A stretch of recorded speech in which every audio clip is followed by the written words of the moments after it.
para mí una de las claves de la vida y es la voz interior. Mm. Es decir, esa voz interior, ese discurso interno que tenemos todos constantemente. Es decir, las mujeres en altavoz, constante, los hombres más light, más bajito y de vez en cuando en silencio, pero siempre tenemos una voz interior. Si nos damos cuenta, juzgamos, analizamos esto tal, pero incluso de esto que está pasando, cualquiera de nosotros puede ir pensando, pues esto, pues entonces Andrés y entonces está Marian y entonces ha venido, o sea, y vamos analizando y hablando, muchas veces en neutro, es decir, descriptivo sobre lo que pasa, simplemente porque es como una radio de comentar. Lo malo es cuando esa voz se nos pone a mirar y de repente se enfoca a nosotros mismos y empieza, has engordado, tu jefe no te hace caso, tu pareja está distante, no acabas de salir adelante. Estás anclado en la vida y no avanzas. Vaya errores has cometido. ¿A quién se le ocurre? Es que cómo confiaste en esta persona, en este tema, qué torpe eres. Es que realmente... Y terrible. O sea, eso es de lo más dañino que existe en el cerebro. O sea, te diría... La cháchara mental. La cháchara mental. O sea, es de lo más terrible que hay. De hecho, estoy leyendo el libro y muy entretenido.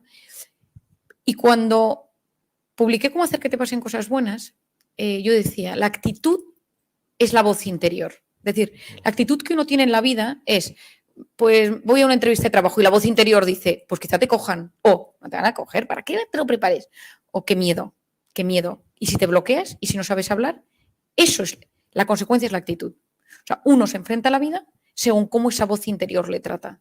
Si uno va a un sitio y de repente la voz interior le dice, no vas a conocer a nadie, si es que, qué vergüenza, haberte quedado en casa, ¿qué se le ocurre?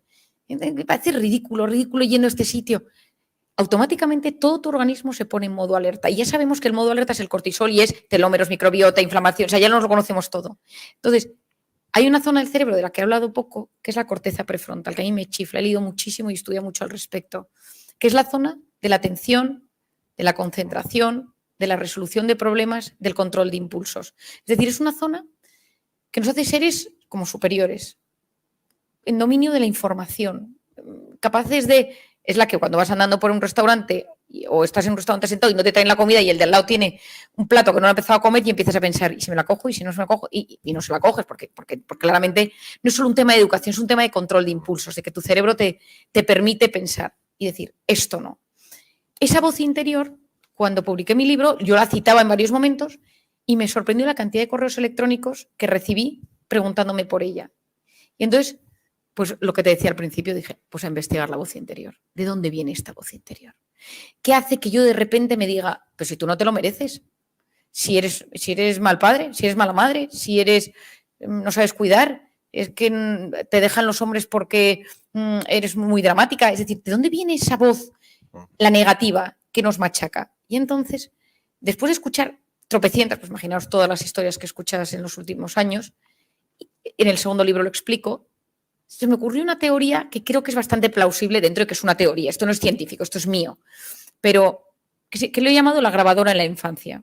Y mi teoría es que cuando tú naces es como si te metieran un microchip en el cerebro, en blanco, como una cassette. Una cassette que mis hijos dirían que es una cassette, ¿no? Pero bueno, un esto, ¿no?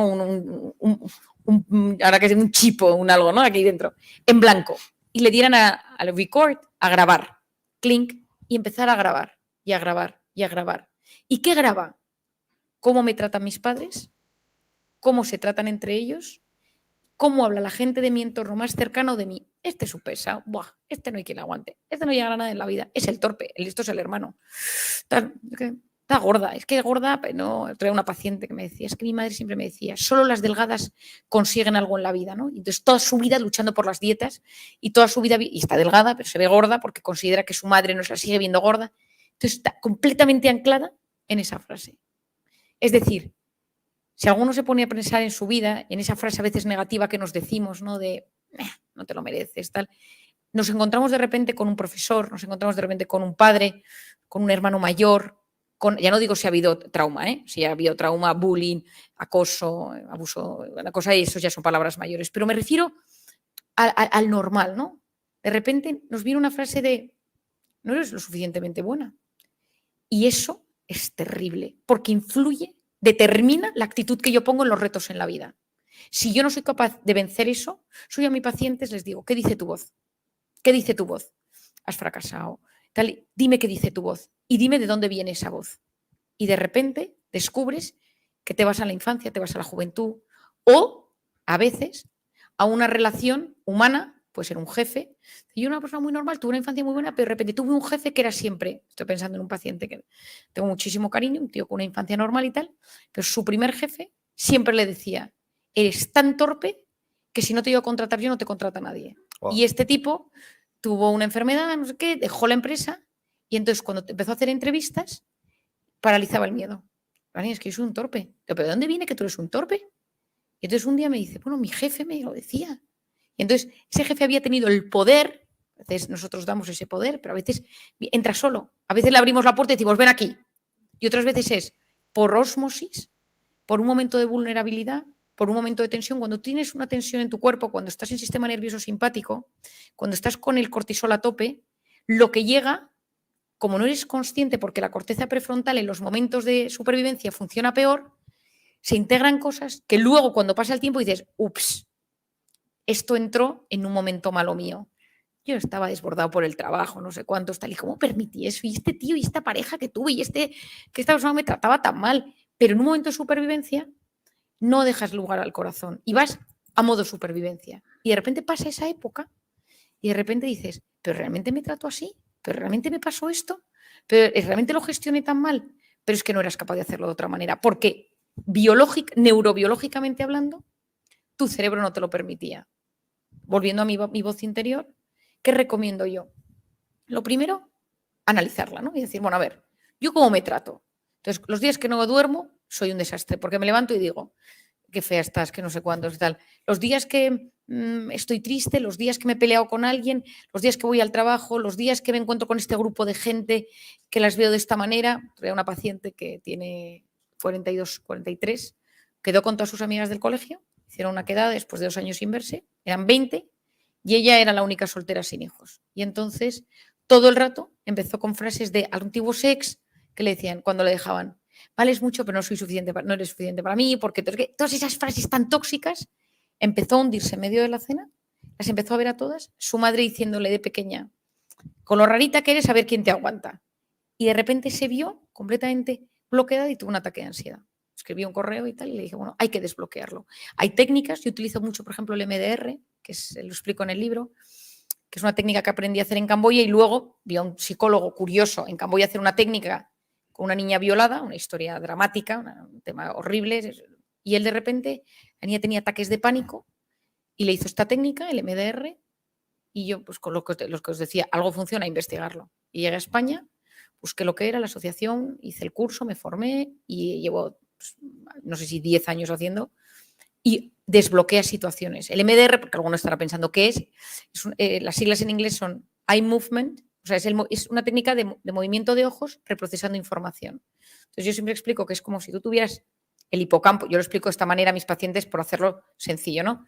El hipocampo, que es donde se guardan todos los recuerdos, es como un archivo y tiene un canal de comunicación con la amígdala, que es el centro del miedo, de la gestión de la ansiedad. Entonces, si uno va por París con su marido, todo precioso, súper romántico, París se inserta y amígdala dice París, ok. Si yo voy por París y de repente me paran por la calle, me atracan, me roban la cartera, a mi marido le pone el cuchillo en el cuello, se pone a temblar, París no se inserta bien y la amígdala, cuando yo pienso en París o en la marca de mi cartera o veo el cuello de mi marido con la señal aquí del cuchillo que todavía no se le ha ido y lleva una tirita, de repente esto hace clon, clon, clon y todo se mueve. Entonces, el problema es que muchas veces en el hipocampo tenemos cosas que no están bien insertadas. Una pareja que te hizo daño, un padre que no te quiso, o sea, un abuso sexual.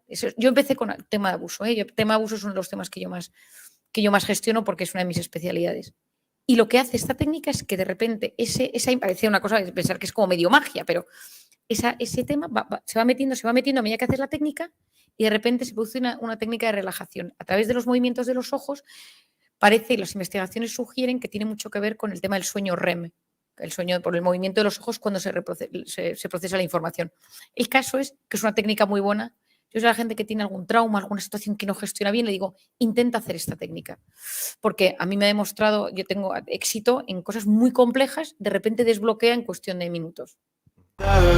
caught in the crossfire.